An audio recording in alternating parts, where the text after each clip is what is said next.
coup d'etats are back in Africa, unfortunately. Not long after the new year began, another West African country announced yet a new attempted coup. Burkina Faso has now witnessed 2 military coups in 9 months. ECOWAS is getting tough with Guinea after the military coup there. The Economic Community of West African States. Let's turn to Mali now. The United Nations Security Council has condemned yesterday's coup there, urging the soldiers involved to return to their barracks without delay. Several African countries experienced coups and unconstitutional military takeovers in 2021. Since Nigerian independence in 1960, there have been 5 military coups in Nigeria. Can you guess who is the architect of coups in Africa? The man accused of financing the coup lives here. This video is going to be about coup in an African nation, and most importantly, how some British sponsored it. Sir Mark Thatcher has pleaded guilty to his role in the attempted coup to overthrow the government of Equatorial Guinea. Yes, that is Mark Thatcher, the only son of the former British Prime Minister Margaret Thatcher. If you care to know, yes, the British government knew about this coup too. Smith claims he passed it on to the British government twice, to the Secret Intelligence Service MI6, at least 3 months before the coup was due to take place. And of course, United States was aware about everything as regards the coup. And the US government had the information too.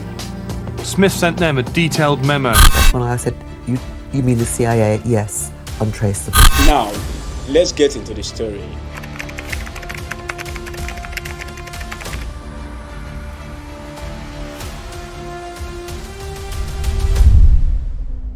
In 1979, this guy, Teodoro Obiang, carried out a successful coup in which he arrested his uncle, killed him, and became the president. I have made a video about this story in the past. Probably you can find it here. So I don't want to waste your time repeating all I have talked about before. Anyway, Obiang became the president of Equatorial Guinea, and he was ruling his people for several years. Nobody cared about, taking the power from him because, Equatorial Guinea is like there is nothing attractive. Equatorial Guinea in West Africa. It's hot and humid and humming with mosquitoes. Why would anyone want to have a coup here? There was nothing attractive in that country. I mean, this is a poor country. This is a country that is as small as a city. 1.6 million people who in the world want to go and take over such a country. But then something changed in the 1990s. Oil. Equatorial Guinea discovered oil in 1996, and the oil in this country is so much that as of 2001 or so, the country was 39th biggest oil producer in the whole world. And that leads us to this guy.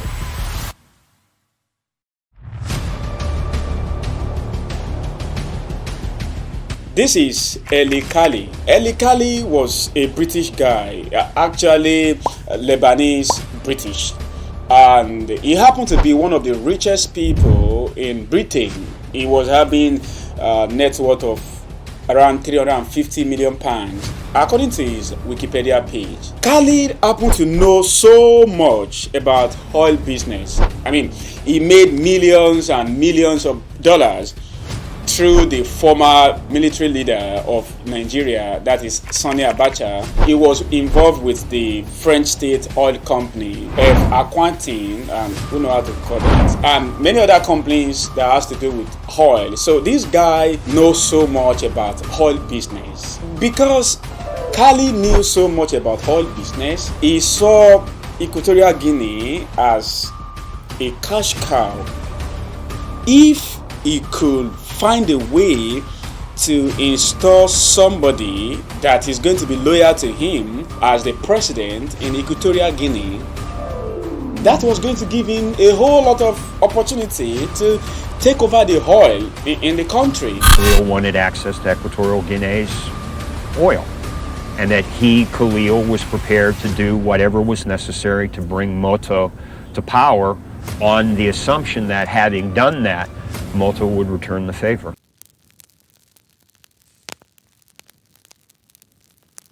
Like every other business you want to go into, the very first thing to do if you want to carry out a coup is to have a business plan, or let's call it a goal.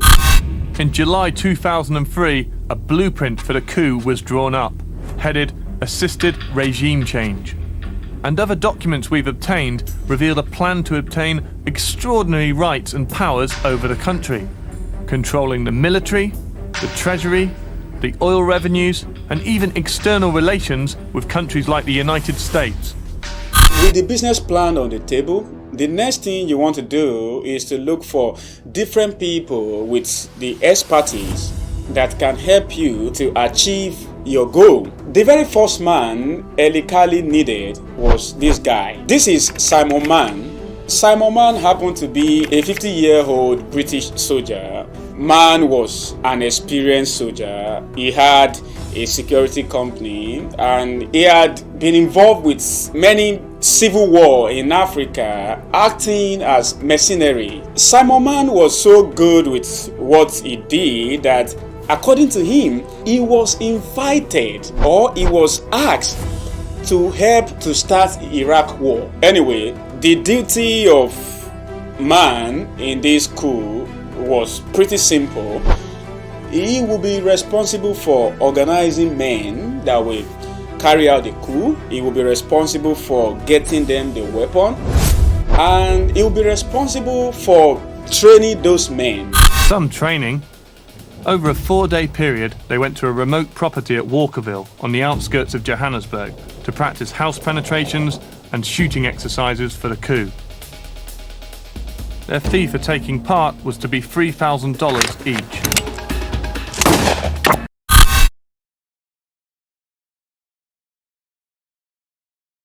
At this point, we already have more than 50 men ready to storm Equatorial Guinea.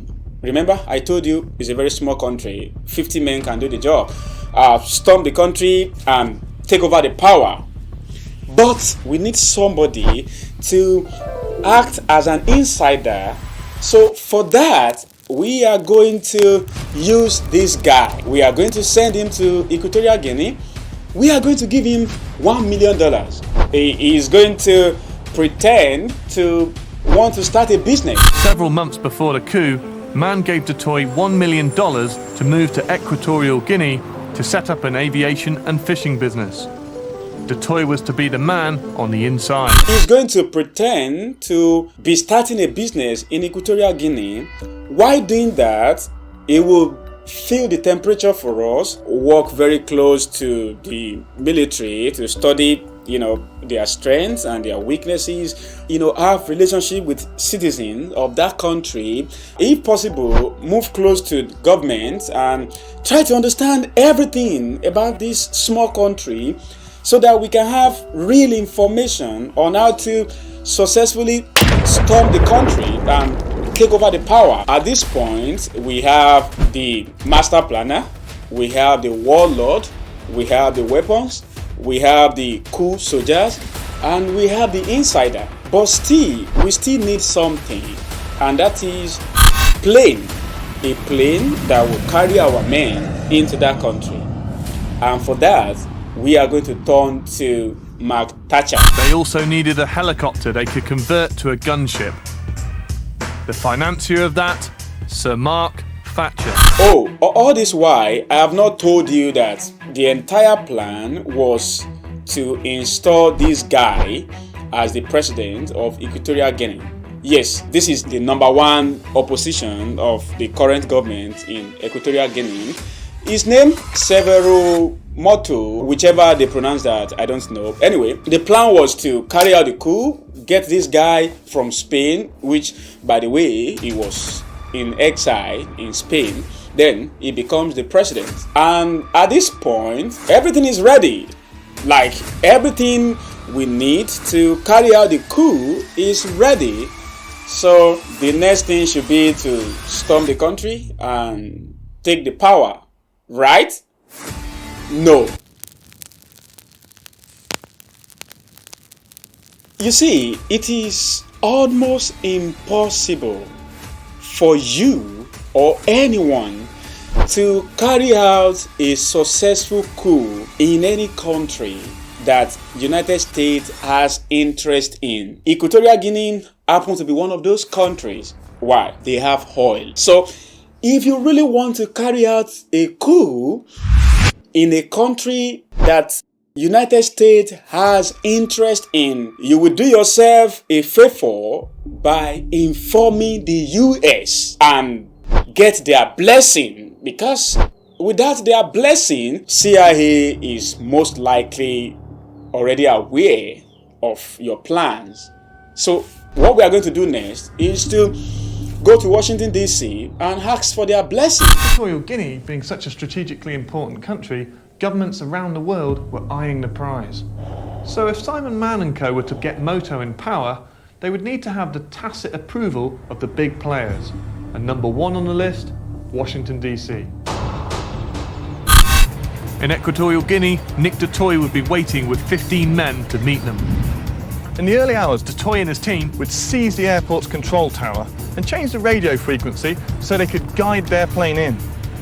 At 2:30 a.m, the Boeing 727 carrying Simon Mann and the other mercenaries was due to land on this runway. As soon as the plane landed, one team would secure the airport. The other teams would jump into cars provided by Nick Dutoy and speed off into the capital to seize strategic locations. Once the military bases and police headquarters were secure, they'd track down the president. And it's curtains for the regime.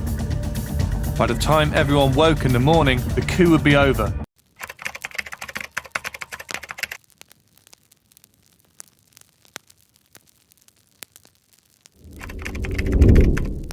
The appointed day for the coup was to be March 7th, 2005. Everything is ready. The United Kingdom was aware of the coup being planned. Smith claims he passed it on to the British government twice, to the Secret Intelligence Service, MI6, at least 3 months before the coup was due to take place. The United States was aware too. And the US government had the information too. Smith sent them a detailed memo. But none of these governments is willing to stop the coup plotter. So they are free and ready to go. But then there are two governments that were also aware of all these plots, and those two governments are South Africa and Zimbabwe. South Africa got to know. The Zimbabweans, South Africans, and the Equatorial Guineans were able to work out the recent coup. South Africa and Zimbabwe got to be aware of the coup being planned because the coup plotter used these two countries for training of their men, recruiting of the men they want to use, acquiring weapons. They acquire weapons in Zimbabwe, I think. During these several months of planning, in between these two countries, the security of South Africa in particular got to know that something is going on, and they really would not, or they prefer not to, betray their fellow African leader. So they informed the president of Equatorial Guinea, and just around the time the coup plotter were about to carry out the coup, all of them were arrested.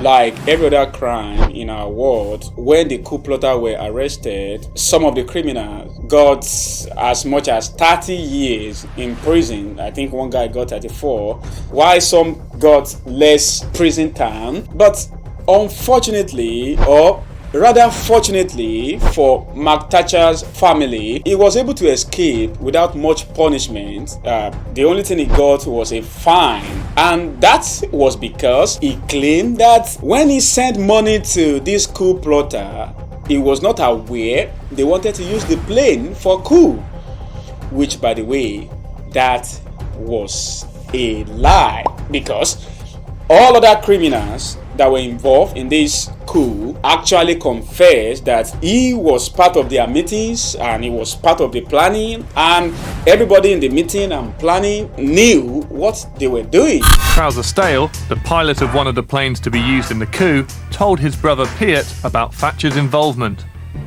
He told me that he went to, obviously, one of the planning meetings, and he had no idea who this grey-haired fellow, shall I say another English nincompoop was, and he introduced himself to Mark Thatcher as, "My name is Trouser Stale," to which Thatcher replied, "And who am I?" Another thing to think about is Mark's mother, that is Margaret Thatcher, was alive during this time. Now imagine the Iron Lady, the former Prime Minister of the United Kingdom, seeing her only son going to prison for coup in Africa. That is not going to happen. Some other source says she flew from London to Equatorial Guinea to go and meet the president and strike some deal with the president. I don't know what she had to sacrifice. See, we have to get this boy out of this mess. Anyway, Mark Thatcher was out of the mess. But this story gets us to understand, if not fully, at least to some extent, how, why, and who is responsible for most of the coups in Africa. Because, come to think of it, between 1950 and January of 2022, there have been 486 coups, both unsuccessful and successful, carried out in this world. And guess what? About half of those number, 412, happened on the continent of Africa. I mean, the chart for the coups in Africa between 1950s and now looks like this. And if you pay attention to these charts very well, you are going to observe that from 1960 till today, Africa did not experience coup for just 4 years. Meaning, every single year from 1960 till date, there was a coup in Africa.